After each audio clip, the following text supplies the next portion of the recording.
Hi hello and welcome back to my channel Mena's lifestyle. எல்லோரும் எப்படி இருக்கீங்க? நாங்கள் எல்லாருமே ரொம்ப நல்லா இருக்கோம். நம்ம சேனலை சப்ஸ்கிரைப் பண்ணியிருக்க சப்ஸ்கிரைபர்ஸ் எல்லாத்துக்குமே என்னோட மனமார்ந்த நன்றிகள். இப்போ தான் நம்ம சேனலில் வீடியோ ஃபஸ்ட் டைம் பார்க்குறீங்கன்னா இந்த வீடியோ ஃபுல்லாக பார்த்துட்டு பிடிச்சிருந்துச்சுன்னா மட்டுமே சப்ஸ்கிரைப் பண்ணுறதுக்கு கன்சிடர் பண்ணுங்கள். டைட்டில் அண்ட் தம்ப்நெயிலில் என்ன கொடுத்துருக்கனோ அதுதான் வீடியோவாக இருக்க போகுது. அதனால் இன்ட்ரெஸ்ட் இருக்குது அப்படிங்கிறவங்க மட்டும் பாருங்கள், இல்லைன்னா நீங்கள் ஸ்கிப் பண்ணிக்கலாம். விநாயகர் சதுர்த்தி வந்துச்சு இல்லைங்களா? அன்னைக்கு காலையில் முகிலுக்கு ஸ்கூல் இருந்துச்சு. அவனை அனுப்பி விட்டுட்டு அப்படியே கராஜுக்குள்ளே வந்து இந்த ஸ்ப்ரிங்க்லர் எல்லாத்தையும் ஆன் பண்ணி விட்டுட்டேன். முகிலை ஸ்கூலுக்கு அனுப்பி விட்ட கையோட வேலை இதுதான். காலையில்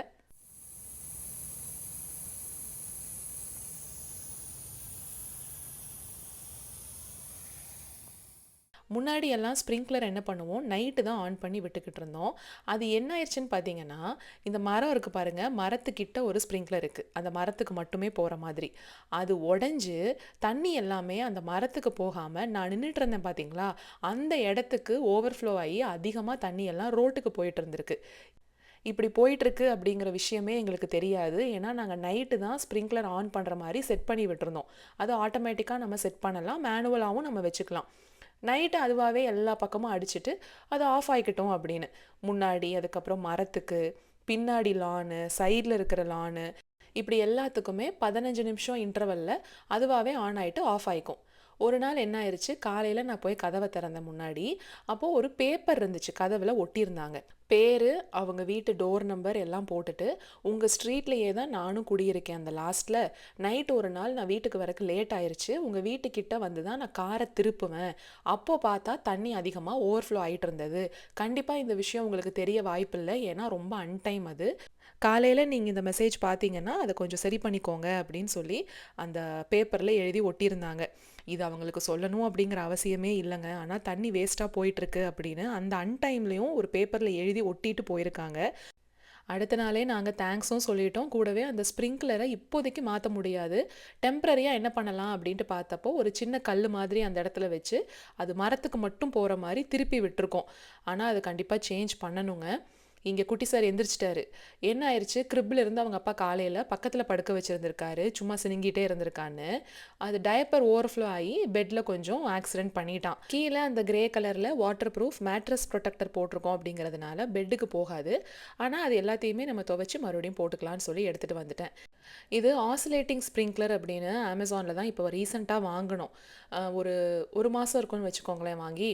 இது வந்து ஸ்டாண்டர்டாக எந்த ஹோஸ்க்கு வேணாலும் நம்ம கனெக்ட் பண்ணிக்கலாம், அந்த மாதிரி தான் டிசைன் பண்ணியிருக்காங்க. நடுவில் ஒரு கனெக்டர் கூட கொடுப்பாங்க.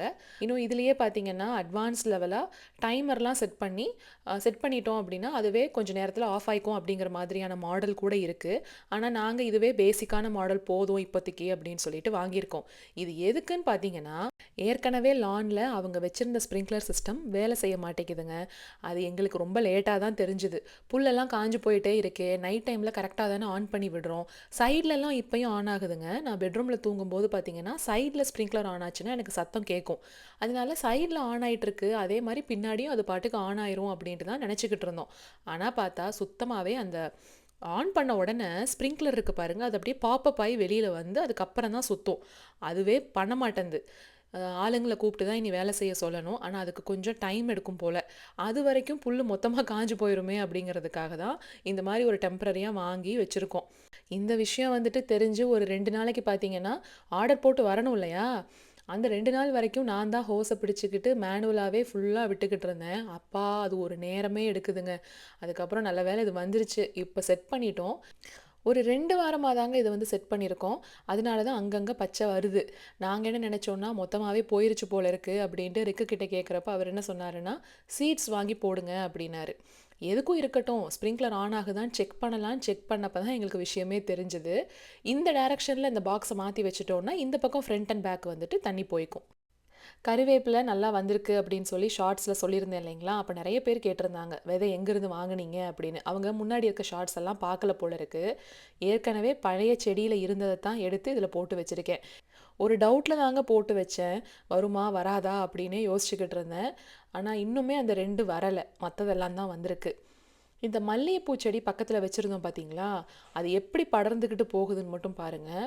இந்த தடவை தான் இந்த அளவுக்கு ஃபுல்லாக அப்படியே படர்ந்து போய்கிட்டே இருக்குது. போன வருஷம்லாம் இந்த அளவுக்கான வளர்ச்சியே இல்லை.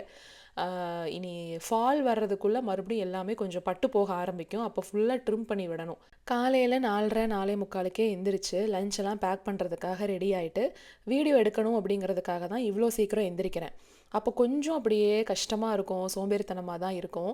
ஆனால் அது எல்லாமே இங்கே வந்து நின்று இந்த மாதிரி ஒரு வியூவை பார்த்தேன் அப்படின்னா, செப்போ இதை விட என்ன வேணும் அப்படின்ட்டு தாங்க தோணும். அந்த ஒரு 8 மணிக்குள்ளே வரைக்கும் தாங்க இந்த மாதிரி இருக்கும். அதுக்கப்புறம் வெயில் வர ஆரம்பிச்சிடும். அப்புறம் அது டோட்டலாக டே டைம் ஆயிரும் இல்லையா? அந்த 8 மணிக்குள்ளே காலையில் அந்த 6 to 8 வெளியில் வந்து நிற்கிறதுக்கே வந்துட்டு அவ்வளவு சூப்பராக இருக்கும். இதை அனுபவிக்கணும் அப்படின்னா நம்ம காலையில் கொஞ்சம் தூக்கத்தை சாக்ரிஃபைஸ் பண்ணி தான் ஆகணும்.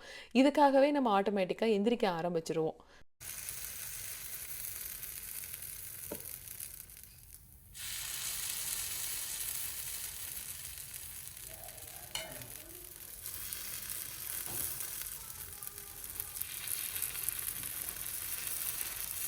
பட்டாணி பணியாரம், கருப்புளுந்து சட்னி இந்த 2 ரெசிபியுமே ஷார்ட்ஸில் இருக்குங்க. லிங்க் வேணும்னா டிஸ்கிரிப்ஷன் பாக்ஸில் கொடுக்குறேன். நிறைய பேர் செஞ்சு பார்த்துட்டு நல்லா வந்திருக்கு அப்படின்னு சொல்லியிருந்தீங்க. ஏன்னா சில பசங்களுக்கு பட்டாணி பிடிக்காது. முகிலுக்கே பார்த்தீங்கன்னா பட்டாணி அவ்வளவா பிடிக்காது, கார்ன் தான் விரும்பி சாப்பிடுவான். அதுக்காக தான் இந்த மாதிரி நான் செஞ்சேன். அன்னைக்கு வீடியோ வந்து எடுக்கலான்னு பிளான் பண்ணி வச்சுருந்தேங்க. ஒரு 10 மணி இருக்கும், ஃபோன் வருது ஸ்கூல்லேருந்து. உங்கள் பையன் தலைவலி அப்படின்னு சொல்லிட்டு கிளினிக்கில் வந்து உட்காந்துருக்கான் அப்படின்னு. எனக்கு என்னடா திடீர்னு தலைவலிக்குதுன்னு சொல்லியிருக்கானே அப்படின்னு அவங்க கிட்ட கேட்டால், அவங்க தண்ணி நான் குடிக்க சொன்னேன், குடித்தான், கொஞ்ச நேரம் படுத்துருன்னு சொன்னேன், ஆனாலும் தூங்கி எந்திரிச்சும் கூட எனக்கு இன்னும் தலைவலிக்குதுன்னு சொல்கிறான் அப்படின்னாங்க. ஒன்றும் ப்ராப்ளம் இல்லை, நாங்கள் பார்த்துக்குறோம், உங்களுக்கு தகவல் சொல்லணுங்கிறக்காக தான் நான் கூப்பிட்டேன் அப்படின்னாங்க. நான் வந்து பிக் பண்ணிக்கலாமா அப்படின்னு.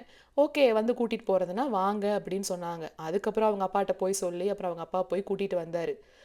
ரொம்ப நல்ல பையனாட்ட, நல்ல தம்பியாட்ட அண்ணனுக்கு நான் தலையை பிடிச்சு விடுறேன் அப்படின்ட்டு சொல்லி தான் ஆரம்பித்தான். சரி பரவாயில்லையே, ரொம்ப பாசமாக இருக்கான் அண்ணன் மேலே அப்படின்னு சொல்லிட்டு சரி குட்டி பிடிச்சி விடு அப்படின்னு. இப்போ என்ன பண்ணுறான்னு மட்டும் பாருங்களேன். திடீர்னு என்ன தான் நினைப்பானோ இந்த மாதிரி ஏதாவது ஒன்று பண்ணி விட்டுருவான். அதில் அவனுக்கு ஒரு சந்தோஷம். இப்போ தான் கொஞ்சம் கொஞ்சமாக புரிய ஆரம்பிக்குது நம்ம சொல்கிற விஷயங்கள் அப்படின்னு. இதெல்லாம் செய்யக்கூடாது, இப்படி தான் செய்யணும் அப்படின்ட்டு சொல்லி கொடுத்துக்கிட்டு இருக்கேங்க. அதுவே நமக்கு ஒரு பெரிய வேலை. அன்னைக்கு விநாயகர் சதுர்த்திக்கு நான் எதுவுமே செய்யலைங்க. சாமி வீட்டில் கும்பிடலை. முதல்ல கொலக்கட்டையெல்லாம் பிடிச்சி வச்சு சாமி கும்பிடுற அளவுக்கான ஒரு இன்ட்ரெஸ்ட் வந்து அன்றைக்கி சுத்தமாக இல்லை. ஒரு 30 நாளாவது ஆகட்டும், அமைச்சு இறந்து இன்னும் ஒரு 30 நாள் கூட ஆகலை. அதனால வீட்டில் பிரசாதம்லாம் செஞ்சு படையெல்லாம் போட்டு சாமி கும்பிடுற அளவுக்கான ஒரு ஒரு அந்த மனநிலையே எனக்கு இல்லை. யூஸ்வலாக இந்த மாதிரியான ரெஸ்ட்ரிக்ஷன்ஸ் எல்லாம் வீட்டில் இருக்க பொண்ணுங்களுக்கு வந்து இருக்காது. ஏன்னா கல்யாணம் பண்ணி கொடுத்துட்றாங்க அப்படின்னா போகிற ஃபேமிலியில் ஏதாவது அப்படின்னா தான் நம்ம அதெல்லாம் ஃபாலோ பண்ணணும் அப்படிம்பாங்க. இப்போ எங்கள் அம்மாக்கே பார்த்தீங்கன்னா அந்த மாதிரியான ரூல்ஸ் எல்லாம் இல்லை. ஒரு 16 நாள் வரைக்கும் எங்கேயும் போக வேண்டாம் கோயிலுக்கு அப்படின்ட்டு இருந்தாங்க. அதுக்கப்புறம் போய்க்கலாம் அப்படின்ட்டு சொல்லிட்டாங்க. எங்கள் தாய் மாமா ஃபேமிலிக்கு தான் இப்போ 6 மாதம் வரைக்கும் எங்கேயும் போகக்கூடாது வரக்கூடாது அப்படிங்கிற மாதிரி சொல்லியிருக்காங்க. சரி எங்களுக்கு தான் சொல்லலையே, இந்த ரெஸ்ட்ரிக்ஷன்ஸ் எல்லாம் கிடையாதே அப்படின்ட்டு இருக்க முடியலை. ஒரு மாதிரியாகவே இருந்துச்சு. அடுத்த வருஷம் பார்த்துக்கலாம் அப்படின்னு சொல்லிட்டு விட்டுட்டேன். இந்த காராமணி முந்தின நாள் ஸ்கூல் லஞ்ச் பாக்ஸ்க்காக கொஞ்சமாக போட்டு தான் வேக வச்சுருந்தேன். அதுலேயும் கொஞ்சம் மிச்சம் இருந்தது. அதில் இந்த மாதிரி மாங்காய் தேங்காய்லாம் போட்டு வீட்டில் எல்லாருக்கும் தாளித்து கொடுத்துட்டேன். சரி அதுவாவது அவங்க சாப்பிட்டுக்கட்டும் அப்படின்னு. இந்த பர்த்டே ப்ரெசண்ட்டை ஒழிச்சு வைக்கிற இடம் இருக்குது பாருங்கள், முகிலுக்கு தெரியாமல் வைக்கணும் அப்படிங்கிறது தான் பெரிய டாஸ்காக இருக்கும். இது விநாயகர் சதுர்த்திக்கு அடுத்த நாள் காலையில் முகில் பர்த்டே அன்னைக்கு எடுத்தது. Happy birthday to you, happy birthday to you, happy birthday dear Mugil, happy birthday to you. அண்ணா முத்தாக்கு ஹாப்பி பர்த்டே சொல்லுங்க.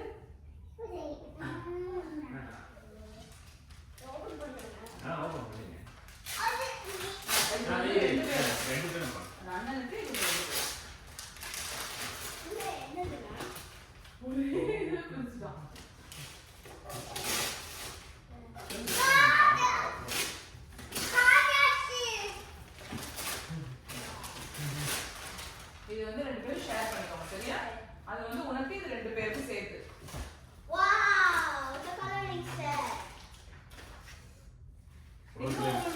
உலகத்துல எல்லா கலரையும் இருக்குதா?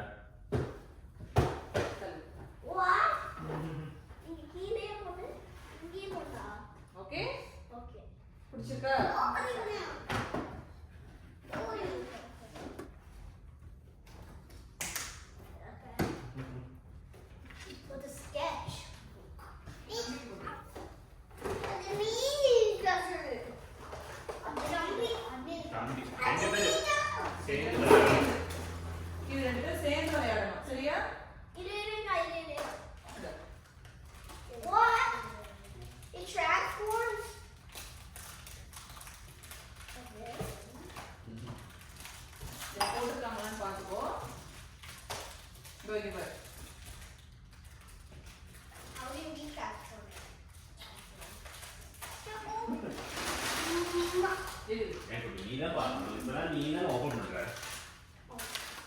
எத்தனை டாய்ஸ் வாங்கி கொடுத்தாலும் இந்த காரு அப்படின்னா பசங்களுக்கு எப்படி தான் இருக்குமோ.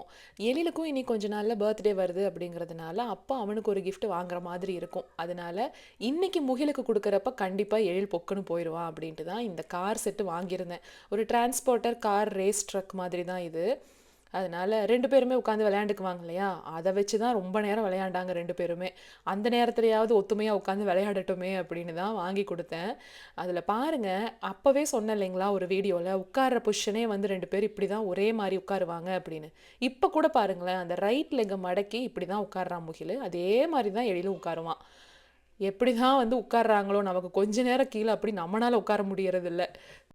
எல்லா வருஷமுமே இதே மாதிரி ரொம்ப சிம்பிளான செலிப்ரேஷனாக தான் இருக்கும். என்ன ஒன்று, ஃப்ரெண்ட்ஸ் எல்லாத்தையுமே இன்வைட் பண்ணி 2 பசங்களுக்கும் சேர்த்து ஒரு கேக்காக வாங்கி கட் பண்ணிடுவோம்.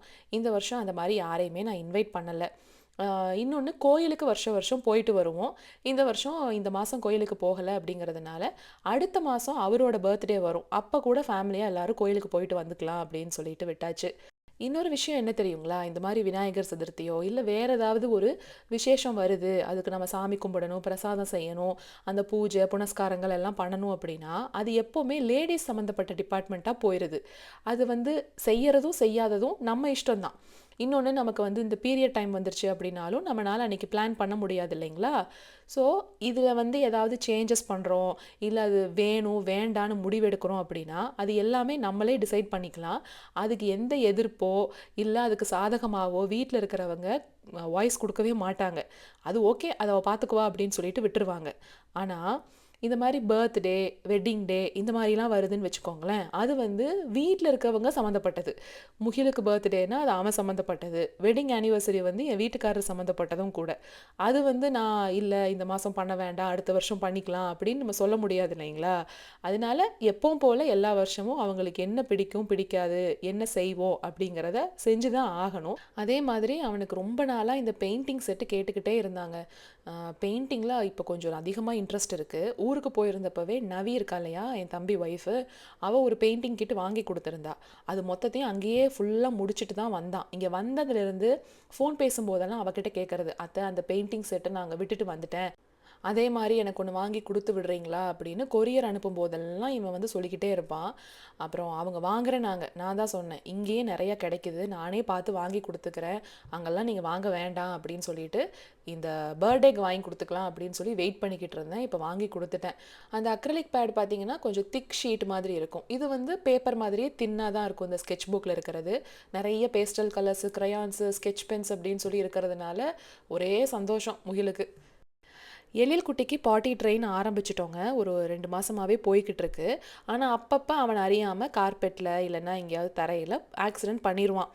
அது வந்து குழந்தைங்க வந்து இப்போ தான் கற்றுக்குறாங்க அப்படிங்கிறப்ப அட்ட ஸ்ட்ரெச்சில் உடனே அது வராது. இது மாதிரி எப்போயாவது நடக்கும். இன்றைக்கி அதே மாதிரி கரெக்டாக என்ன பண்ணிட்டான், கார்பெட்டில் கொஞ்சம் போயிட்டான். சரி, அதை உடனே க்ளீன் பண்ணலாம் அப்படின்னு சொல்லிட்டு அந்த கார்பெட் க்ளீனர் தான் எடுத்துகிட்டு வந்திருந்தேன். நேற்று ஒரு இடத்துல போயிட்டான் அப்படின்னு சொல்லிட்டு க்ளீன் பண்ணிவிட்டு ஒரு ஓரமாக வச்சுருந்தேன். அதனால அதில் கொஞ்சம் அழுக்கு தண்ணி தெரியும் பாருங்கள் கீழே இருக்கிற டேங்க்கில். மேலே இருக்கிற இப்போ நான் எடுக்கிற டேங்க் வந்துட்டு அது க்ளீன் வாட்டர், நம்ம தண்ணி புதுசாக பிடிச்சி வைக்கணும். ஃபஸ்ட்டு நான் ஊற்றுனது கார்பெட் க்ளீனிங் சொல்யூஷன் தான். இது இந்த ஹூவரோடையே வந்ததுங்க. அதே பிராண்டு தான் நான் திரும்பவும் வாங்கிக்கிட்டு இருக்கேன் அமேசானில். தீந்து போயிடுச்சு அப்படின்னா நான் மறுபடியும் அந்த ரீஃபில் வந்து அமேசான்லேருந்தே வாங்கிக்கலாம். வேறு எந்த க்ளீனரும் எனக்கு தெரியலை. ஏன்னா ஒரு சிலர் கேட்டிருந்தீங்க இந்த சொல்யூஷன்லாம் எது நல்லாயிருக்கும்னு சொல்லுங்கன்னு. எனக்கு இப்போ வரைக்கும் இது தான் யூஸ் பண்ணிக்கிட்டு இருக்கேன், பிடிச்சிருக்கு. போன பிளாக் ஃப்ரைடேக்கு வாங்கினது தாங்க. அதனால எனக்கு இது பிடிச்சிருக்கு. இந்த இடத்துல பார்த்தீங்கன்னா கொஞ்சம் தண்ணி மாதிரி தெரியுது இல்லைங்களா, இங்கே தான் போயிருக்கான். அதனால சரி இன்றைக்கி பண்ணுறோம். இந்த ரக்குமே நான் க்ளீன் பண்ணி ரொம்ப நாள் ஆச்சு. ஒரே ஸ்ட்ரெச்சாக இன்றைக்கி ஃபுல்லாக பண்ணிடலாம் அப்படின்னு சொல்லிட்டு தான் எடுத்தேன். இது நம்ம சொல்யூஷன் தண்ணியெல்லாம் பிடிச்சாச்சு இல்லையா? இப்போது நான் முன்னாடி தள்ளினேன் அப்படின்னா அது வாஷ் அப்படிங்கிற மோடுக்கு போயிடும். பின்னாடி இழுக்கும்போது அது ட்ரை அப்படிங்கிற ஆப்ஷனுக்கு வந்துடும். ஸோ முன்னாடி போய்கிட்டே இருக்கும்போது அது க்ளீன் பண்ணிக்கிட்டே இருக்கும். பின்னாடி பிடிச்சி இழுக்கும்போது அந்த தண்ணி எல்லாமே, அது கொஞ்சம் தண்ணி இருக்கும் இல்லைங்களா, அது வந்து அப்படியே ஃபுல்லாக அது ட்ரை பண்ணிக்கிட்டே வந்துடும். ட்ரை மட்டும் பண்ணிக்கணும் அப்படின்னா கூட நம்ம பண்ணிக்கலாம். இன்னொன்று என்னென்னா, கண்டிப்பாக இப்போ ரக்கோ இல்லை கார்பெட்டோ எந்த ஏரியாவை நம்ம அதை க்ளீன் பண்ணுறோமோ கொஞ்ச நேரத்துக்கு அது ஈரமாக இருக்கிற மாதிரி தான் இருக்கும். ஆனால் சீக்கிரமாகவே அது ட்ரை ஆயிருங்க.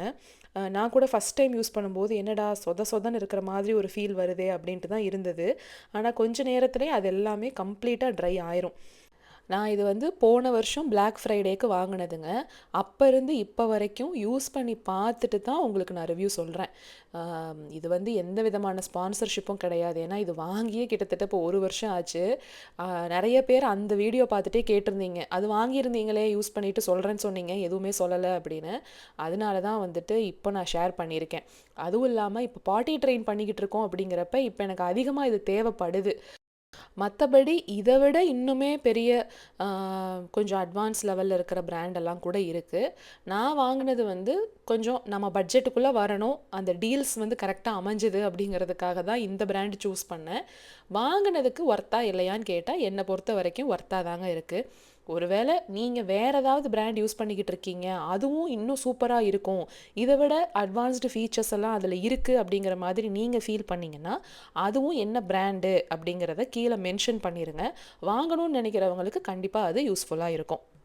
இந்த முகில் பையன் தலைவலின்னு சொல்லிட்டு ஸ்கூல்லேருந்து வந்தான் பார்த்தீங்களா, அன்னைக்கு ஃபுல்லாகவே தலைவலிக்குதுன்னு சொல்லிக்கிட்டே இருந்தான். அப்போவே நான் கெஸ் பண்ணேன், ஒன்று காய்ச்சல் வரப்போகுது, அப்படி இல்லைன்னா சளி பிடிக்க போகுது அப்படின்னு. அதே மாதிரி தான் சாயந்தரம் ஆக லைட்டாக அப்படியே சளி பிடிச்சிது. அப்புறம் நைட்டு வந்து காய்ச்சல் வந்துருச்சு. அடுத்த நாள் எனக்கும் ஒட்ட வச்சுட்டான், எழிலுக்கும் ஒட்ட வச்சுட்டான். அவனுக்கு பர்த்டே அன்னைக்குமே காலையிலேருந்து கொஞ்சம் டல்லாக தான் இருந்தான். அன்னைக்கும் ஸ்கூலுக்கு அனுப்ப முடியலை, அடுத்த நாளும் போகலை. என்னோடய வாய்ஸ்லேயுமே கொஞ்சம் ஏதாவது சேஞ்சஸ் தெரிஞ்சதுன்னா கொஞ்சம் நீங்கள் வந்துட்டு டாலரேட் பண்ணிக்கோங்க. நெக்ஸ்ட் லாங் வீடியோவில் சரி ஆயிரும். அங்கே லிவிங் ஏரியாவில் ஃபேன் ஓடிட்டுருக்குங்கிறனால சீக்கிரமாகவே இன்னும் காஞ்சிரும். இங்கே அந்த அந்த டர்ட்டி வாட்டர் டேங்க் இருக்குது பாருங்கள், அந்த தண்ணியை கொண்டு போய் நான் டாய்லெட்டில் ஃப்ளஷ் பண்ணிட்டேன். அந்த அழுக்கு தண்ணியை நம்ம டாய்லெட்டில் தான் ஃப்ளஷ் பண்ணுற மாதிரி இருக்கும். திரும்பவும் தண்ணி ஃப்ரெஷ்ஷாக பிடிச்சிக்கிட்டு கொஞ்சம் மறுபடியும் க்ளீனர் வந்து ஊற்றிருக்கேன். எடுத்துட்டோம் சேர இந்த கிச்சனில் இருக்கிற ரக்ஸையுமே க்ளீன் பண்ணிடலாம் அப்படிங்கிறதுக்காக. ஏன்னா ஏற்கனவே கொஞ்சம் அழுக்கு தண்ணியோடு தான் நான் அந்த ரகை க்ளீன் பண்ணேன் பார்த்தீங்களா. உங்களுக்கு வந்து கம்ப்ளீட்டாக ஃபஸ்ட்லேருந்தே காமிக்கலாம் அப்படிங்கிறதுக்காக தான் அதை இப்போ எம்டி பண்ணிவிட்டு இந்த ஒரு ரக் மட்டும் நான் க்ளீன் பண்ணி காமிக்கிறேன் பாருங்கள். அதில் எவ்வளோ அழுக்கு இருக்குது அப்படின்னு நீங்களே பாருங்கள். நமக்கு கண்ணுக்கு மேலேருந்து பார்க்கும்போது அப்பா பளபளன்னு இருக்குது அப்படிங்கிற மாதிரி தான் தெரியும். ஏன்னா இந்த மாதிரி ரக்ஸ் எல்லாத்தையுமே நம்ம வாஷரில் போட்டு துவைக்க முடியாது. இது ஃபோல்டு பண்ணுற மாதிரி கூட இருக்காது, கொஞ்சம் மொடன்னு இருக்கும். அதனால் இந்த மாதிரி ஏதாவது ஒன்று கார்பெட் க்ளீனர், அப்படி இல்லைன்னா நம்ம மேனுவலாக வெளியில் கொண்டு போய் வச்சு ப்ரஷ்ஷை வச்சு தான் தேய்ச்சி கழுவுற மாதிரி இருக்கும். இது வாங்குற வரைக்கும் அப்படி தான் பண்ணிகிட்டு இருந்தேன். அதுக்கப்புறம் இது வாங்கினதுக்கப்புறமா கொஞ்சம் ஈஸியாக இருக்குது. இதில் சின்னதாக ஒரு அட்டாச்மெண்ட் கொடுத்துருப்பாங்க, ஹேண்ட்ஹெல்டாக நம்ம கையில் வச்சு பண்ணுற மாதிரி. இப்போ சோஃபா, குஷன்ஸு அதெல்லாம் பண்ணுறக்கு. இன்னொன்று மாடிப்படி இருக்குது பார்த்தீங்களா, அதெல்லாம் வந்து இந்த பெரிய மிஷினை தூக்கி வச்சு முன்னாடியும் பின்னாடி இழுக்கும்போது எனக்கு கொஞ்சம் கஷ்டமாக இருக்கும். அந்த கையில் வச்சு பண்ணுற மாதிரி இருக்கும் பாருங்கள், அந்த அட்டாச்மெண்ட் ஒன்று இருக்கும், அதில் நம்ம ஈஸியாக பண்ணிக்கலாம்.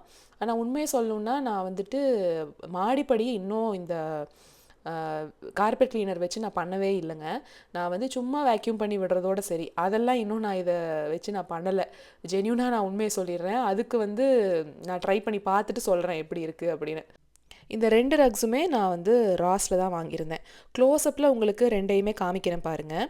இந்த ரொம்ப கலராக இருக்கு இல்லையா, அதில் பக்கத்தில் அந்த லைட் கலர் இருக்கிறத பார்த்தீங்க அப்படின்னாவே உங்களுக்கு தெரியும் நல்லா க்ளீன் ஆயிருக்கு அப்படின்னு.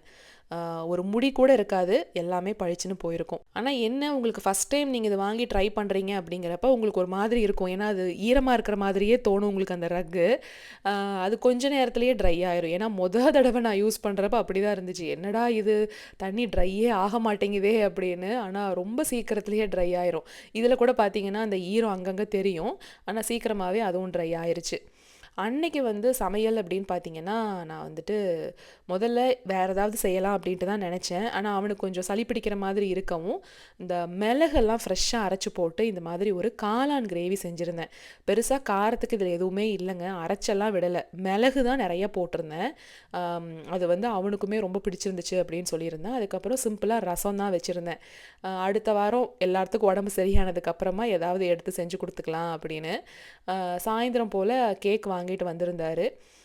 கேக் வாங்கிட்டு வரும்போது தான் எனக்கு என்ன பண்ணியிருக்காரு, அந்த பொக்கேவும் வாங்கிட்டு வந்திருந்திருக்காரு.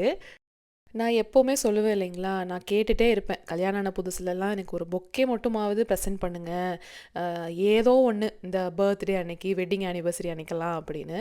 அதுக்காக கிஃப்ட்ஸ் எல்லாம் கொடுக்காம இருக்க மாட்டார். திடீர்னு சம்மந்தமே இல்லாமல் ஒரு நாளில் கொண்டு வந்து கொடுப்பாரு அப்படின்னு கூட நான் லாஸ்ட் பர்த்டே விலாகில் சொல்லியிருந்திருப்பேன். இந்த வருஷம் நான் கேட்கவே இல்லைங்க, எனக்கு பொக்கே வேணும் அப்படின்னு. ஒவ்வொரு வருஷமும் கேட்பேன். அதெல்லாம் குடுத்தாதானப்பா, சும்மா இரு அப்படிம்பாரு. அதெல்லாம் குடுத்தாவே ஏதோ ஆர்ட்டிஃபிஷியலா குடுக்குற மாதிரி எனக்கு தோணும் அப்படின்னே சொல்றவரு, இந்த வருஷம் எனக்கு பொக்கே வாங்கிட்டு வந்து குடுக்கவும், எனக்கு வீடியோ வேற ஆன்ல போயிட்டுருக்கா, எனக்கு எப்படி ரியாக்ட் பண்றது அப்படின்னே தெரியல. அதுக்கப்புறமா தான் கேட்டேன், "என்ன திடீர்னு பொக்கே எல்லாம்?" அப்படின்னா, "இல்ல தோணுச்சு கேக் வாங்கும்போது வாங்கிட்டு வந்தேன்" அப்படின்னாரு. Happy birthday to you. Happy birthday, dear Mokil. Happy birthday to you. Clap பண்ணாது. Clap பண்ணு, clap பண்ணு.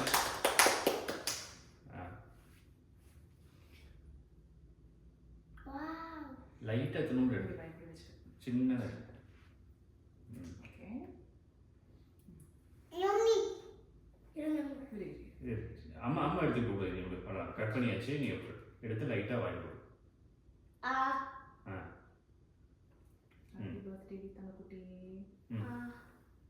நீ கொஞ்சம் எடுத்து எழுதி தம்பி கொண்டு கொஞ்சம் கொடு. தம்பி ஃபர்ஸ்ட் கொடு. அண்ணா எழுதி கொடு. ஓகே போட்டு.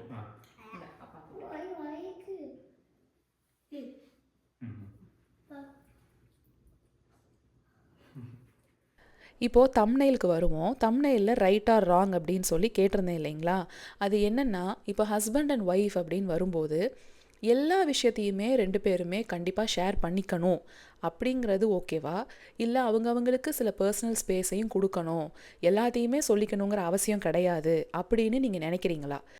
இதை ஏன் சொல்கிறேன் அப்படின்னா, அந்த இன்லாஸ் டாபிக் போட்டிருந்தப்பவே ஒரு சிலர் தான் சொல்லியிருந்தாங்க, அக்கா நீங்கள் வந்து ஓவராலாக பேசியிருக்கீங்க இந்த டாபிக் சம்மந்தமாக, ஆனால் முக்கியமாக இந்த ஃபினான்ஸ் அப்படின்னு வரும்போது அதில் தானே பிரச்சனையே ஆரம்பிக்குது, அதை பற்றி நீங்கள் பேசாமல் விட்டுட்டீங்களே, பணம் அப்படிங்கிற விஷயத்துலேருந்து தான் முதல்ல அந்த சண்டை அப்படிங்கிறதே உருவாகும், அதை நீங்கள் விட்டுட்டீங்களே அப்படின்னு சொல்லி கேட்டிருந்தாங்க. அதை பற்றி ஏன் நான் பேசலை அப்படின்னா, எனக்கே அதில் நிறைய கன்ஃபியூஷன் இருக்குங்க. எனக்கே சரியான ஒரு விஷயம் தெரியாதப்ப அதை பற்றி பேசக்கூடாது அப்படின்ட்டு தான் அதை நான் விட்டதே. என்னென்னா, இப்போ ஹஸ்பண்ட் அண்ட் ஒய்ஃப்குள்ளே மற்ற எல்லா விஷயத்துலையுமே நம்ம எப்படி ஓப்பனாக இருக்கமோ அதே மாதிரி இந்த ஃபினான்ஷியல் விஷயம்னு வரும்போது அதுலேயும் ஓப்பனாக இருக்கணுமா, இல்லை அவங்கவுங்களுக்கான ஸ்பேஸை கொடுத்துடணுமா அப்படின்னு சொல்லுங்கள். ஏன்னா நானும் ஒரு சராசரி பொண்ணு தான். ஒரு சில சமயம் எனக்கு தோணும், இதிலலாம் நம்ம எதுக்கு இன்டர்ஃபியர் ஆகிக்கிட்டு, அது வந்து அவர் ஏர்ன் பண்ணுற பணம், அது யாருக்கு வேணாலும் அவர் கொடுக்கலாம், அதை போய் நம்ம எதுக்கு கேட்கணும் அப்படின்னு தோணும். இன்னொரு சமயம் பார்த்திங்கன்னா, ஏன் கேட்கக்கூடாது, நம்ம எல்லாத்தையும் தெரிஞ்சு வச்சுக்கணுமோ, திடீர்னு ஒரு எமர்ஜென்சி அப்படின்னா நான் இப்போ யார்கிட்ட கேட்டு தெரிஞ்சுக்க முடியும், என்கிட்ட தான் வந்து எல்லாரும் கேட்பாங்க, நான் தான் எல்லாத்துக்கும் ஆன்சர் பண்ணுற நிலைமையில நிற்பேன். அப்படி இருக்கும்போது நம்ம தெரிஞ்சுக்கணுமோ அப்படின்னும் எனக்கு தோணும். இந்த ஆசிலேஷன் மோஸ்ட்டாக எல்லா பொண்ணுங்களுமே நீங்கள் ஃபேஸ் பண்ணியிருப்பீங்க, இல்லை ஃபேஸ் பண்ணலையா அப்படின்னும் சொல்லுங்கள். ஒரு சில வீட்டில் ஹஸ்பண்ட் கிட்ட இந்த கேள்வி கேட்கும்போதோ, இல்லை ஒய்ஃபு கிட்ட ஹஸ்பண்ட் கேட்கும்போதோ, ஆரம்பத்திலேயே கேட்டிருக்கலாமே, அப்போல்லாம் கேட்காம இப்போ இத்தனை வருஷம் கழித்து வந்து கேட்குறதுக்கு என்ன அவசியம், அதே மாதிரி இருந்துறேன் அப்படின்னு பதில் வரும். அப்படி இல்லைன்னா, ஆரம்பத்தில் கேட்காம விட்டுட்ட, இப்போயாவது உனக்கு கேட்கணும்னு தோணுச்சே, இந்தா இதுதான் நம்ம வீட்டோட வரவு செலவு கணக்கெல்லாம், இதை நீ இனிமேல் பார்த்துக்கோ அப்படின்னு சொல்கிற ஹஸ்பண்டோ ஒய்ஃபோ கூட இருப்பாங்க. 2 பக்கமே தான் நான் சொல்கிறேன். இதில் எது சரி எது தப்பு அப்படிங்கிறதையும் நீங்கள் சொல்லுங்கள். இன்னொன்று, நம்ம வீட்டுக்கே ஒரு பட்ஜெட் பிளானிங் பண்ணணும் அப்படின்னா நமக்கு இதெல்லாம் தெரிஞ்சாதானே பட்ஜெட் பிளான் போட முடியும் அப்படின்னு ஒரு விஷயம் நமக்கு வருது இல்லையா? இத்தனை குழப்பங்கள் இருக்கிறனால தான் நான் வந்துட்டு உங்ககிட்ட கேட்குறேன். உங்கள் இன்புட்ஸ் எதுவாக இருந்தாலும் நீங்கள் கமெண்ட்டில் சொல்லுங்கள். கண்டிப்பாக இதை வந்து ஒரு நாள் நம்ம டிஸ்கஸ் பண்ணுவோம். நிறைய பேருக்கு இது கண்டிப்பாக யூஸ்ஃபுல்லாக இருக்கும். இப்போ சீக்கிரமாக இந்த வாரம் birthday and wedding day wishes எல்லாம் பார்த்துடலாம். கலைசெல்வி, கோமதி, ஸ்வேதா, லக்ஷ்மி நரசிம்மனோட பசங்களுக்குன்னு சொல்லியிருந்தாங்க, மென்ஷன் பண்ணல பேர்.